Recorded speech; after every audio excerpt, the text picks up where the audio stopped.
Well, hello and welcome to my garden. Today we're going to talk about growing a clematis on a lamppost. I'm going to show you how you can train it and also a trick so that you can get even more flowers on it too. And here's what you're going to need. Obviously, the first thing you're going to need is a good well-grown plant, one that's nicely shaped and healthy, one that's going to make a nice quick transition into your site, and one that of course is going to give you a beautiful display in years to come. You'll also need something for the plant to be able to climb on, and in my case here I'm using some chicken wire. I put this around the lamp post, and because my post is a black color, I spray paint it, and that helps to disguise it against the post. You're also going to need a good sharp pair of pruners, a general well-based fertilizer, or you could use liquid feed. That will get you more instant results. Then of course you're going to need to water it after it's been planted and in drier periods of the year. And also then I like to put down a layer of mulch. This is hardwood mulch. It helps to keep the soil nice and moist, retains moisture, and also keeps it cool too. Now they call the clematis the queen of the vines. That's because they're really beautiful. And you know what? They're really not very hard to grow either. You get different types, but by far the most popular are what they call the large flowered hybrids. These come in different colors. You get reds and pinks and whites and light blues and dark blues, of course. Then you get different shades of purple, from light purple through to dark purple and mauves. And I really like the dark, rich burgundy colors and purple colored ones. Of course, you also get tall and medium and short compact growers. Lots of different varieties for different uses in the garden. And then you get single and doubles and some amazing bicolored varieties too. Now typically these early large flowered hybrids will flower twice in the year. First in early summer, then they take a break in midsummer, and then they put on a burst again in late summer and autumn. Now I'm filming this in midsummer, and I want to show you how you can get a stronger, more concentrated burst by doing a little pruning now at this time of year. But first, let's talk about the conditions. They love to grow in a sunny, well-drained site. They really love the sun, and when you get sun on them, you'll definitely get a much better flower set. Some of the paler colored varieties will bleach out sometimes if they're in strong sun conditions. So you might hear us talking about placing some of them in a partially shaded site. Sun part of the day, but avoiding the strongest searing sun in midday. But most will thrive and do best in a sunny site. So let me stress that it's very important that the soil you plant it in is free draining. Now the other thing that they really love to have is a nice cool root run, and that's why here in this bed we've planted some annuals and perennials. It's amazing how having plants on the top of the ground will take the temperature of the soil down a few degrees, and they really love that. You can also of course put down a layer of mulch. That helps to create a nice cool root system for them too.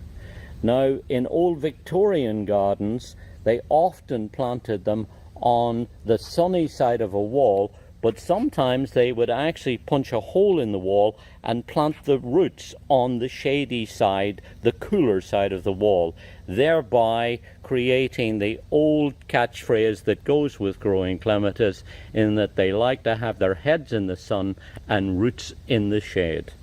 And I've seen stories where sometimes head gardeners would go out and carry a big rock, and they would plant that down on top of the soil because the rock helped to provide nice cool conditions for them too. Now, if you haven't seen it before, it's very interesting the way that they're able to climb up things. You see, in nature they have adapted where they will climb up shrubs and trees, and in fact sometimes in a garden we can use that to provide colour and a structure for them to grow up. In other words, they clamber through trees and shrubs. But here on this lamppost, you'll see how they have these leaf stems, which are called petioles, and these things will, when they touch something, twine around it, and that helps them then to extend up the structure. Now here on this lamppost, I'm using the chicken wire, and that provides a nice strong structure for them to be able to twine up and provide all of this growth that extends up the lamppost. Now this particular variety is a variety called General Sikorsky, and it's really a fantastically performing plant.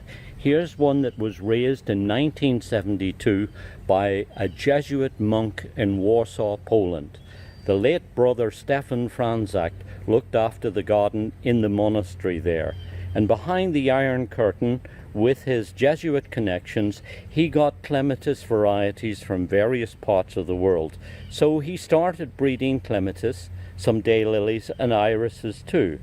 And before he died, in 2009, he raised over 80 varieties, 68 of which have been registered with the International Clematis Society, and this one, General Sikorsky, which is named after a famous Polish war hero and politician, is one for me of my favorite varieties that he bred.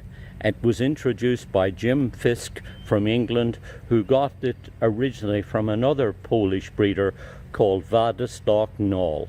It's really a fantastic variety, and one that I've been growing here. This plant is now over 17 or 18 years old and has been giving a tremendous display each and every year from the very first time I planted it. And now in midsummer, as you see, it's nearing the end of its first flowering cycle. There's just one solitary flower here on the top of the plant. All of the rest of them have now gone over, and it's starting to make these seed heads. Now they are really quite pretty, and sometimes people will leave these on. I've heard them referred to as old man's beard because of their kind of fuzzy appearance.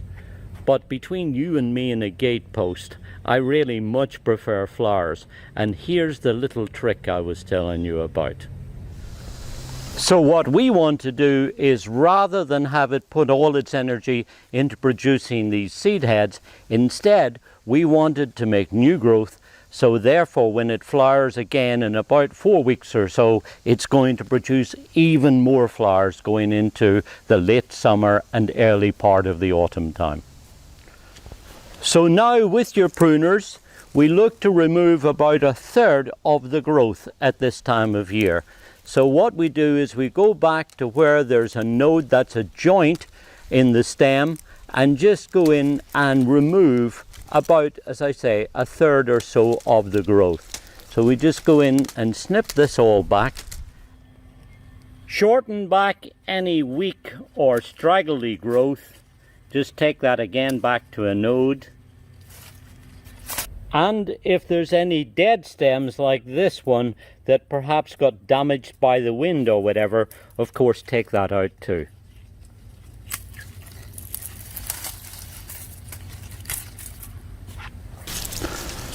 And now, as you see, I have reduced the overall growth by about 1/3. I've removed the old seed heads, shortened back any straggly shoots, and removed any dead pieces that are on the plant, and so it's now ready to start a whole new growth process. And to help that along, there's a couple of things we can do. The first thing is to put on a general based fertilizer, just about a handful or so, very precise. But I just put about a handful or so and sprinkle it around the base of the plant. Then be sure to water your plant well, particularly during any dry periods. get a good watering going.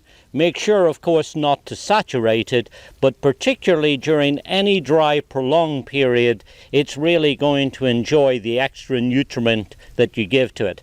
I like to water my plants either first thing in the morning or else last thing in the evening, and that way it means that the watering is the most effective at that time of the day. Now, an alternative is to apply a liquid feed. This is probably going to give you quicker results, and of course you're applying nutrient at the same time as you're providing the water. And I tend to find that with shorter time spans like we're working with here, this is probably going to be more effective than applying a dry granular fertilizer. Then I like to finish off by supplementing the mulch in the bed by just putting down a layer of fresh mulch. I put that around the base of the plant, probably about 2 inches or so deep, and that will do two things. It'll help certainly to retain moisture in the soil, but also it'll keep the roots really cool, and that's going to produce lots of beautiful strong growth and plenty of flowers going into the latter part of the summer and into the fall. So now you know how you can grow your clematis on a lamppost and enjoy even more flowers from it. This is David Wilson. Enjoy your gardening. It's good for us, and it's very good for our environment too.